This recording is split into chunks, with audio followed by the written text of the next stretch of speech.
and gentlemen, but a poor baker with a strange affliction. It takes my words, replaces my diction, causes me to rap whatever it is that I'm thinking. It is for this reason, anytime, any season, people flock around to hear the stories that I'm breathing. Let me tell you, doesn't even matter to me if you believe them. I tell tales for entertainment, guarantee you won't be leaving. I got bones just as hot as the rhymes I drop, and my bread's nice too, so come in and stop. Buy for a piece of apple pie that will defy any laws of tasting you had previously devised.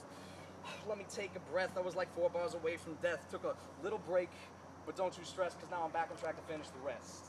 Now this is a story about a peasant named James. He was a smooth talker, getting all the babes. Handsome too, but he still had brains, and he used his mind to acquire fortune and fame. So, pop a squat right there on your tail, just sit back, relax, I got a story to tell.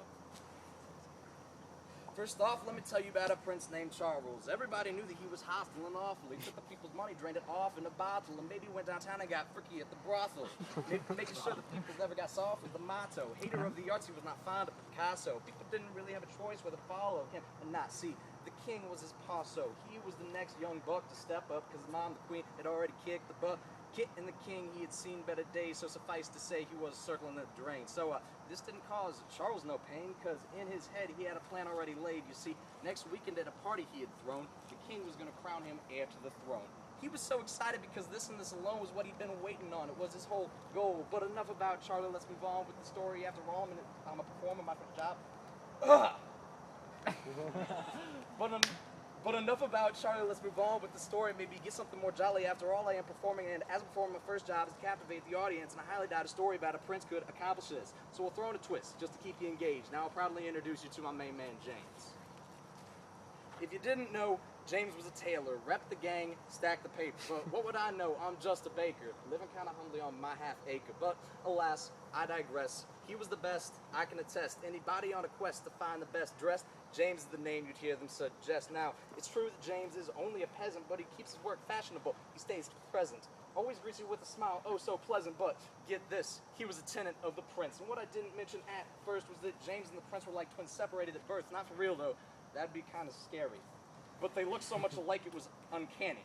Don't get me wrong, there were some major differences, like how many more attractive qualities James had than the prince did, like his muscular build or his flowing golden hair. He was easy on the eyes, it was hard not to stare. But anyway, back to what I was saying. So, the prince stopped by the shop and said, hey, I'm in need of some rockin' threads, and a friend told me that you, in short, were the man to see if I needed something of this sort. James looked him up and down, acted like he was thinking, but the bells in his head were ring-a-ding-dinging.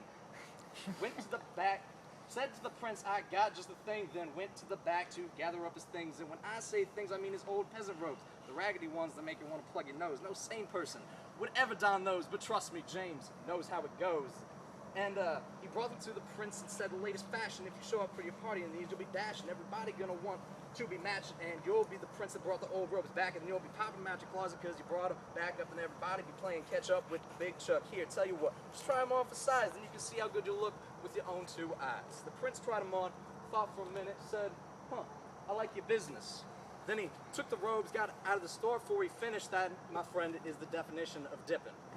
See, the ball finally came, it was a success. Everybody showed up in their finest dress. Then, right on time, wouldn't you know, Charles showed up in his new robes. Everybody got quiet, the room got silent. Everybody stared like, who the heck invited that?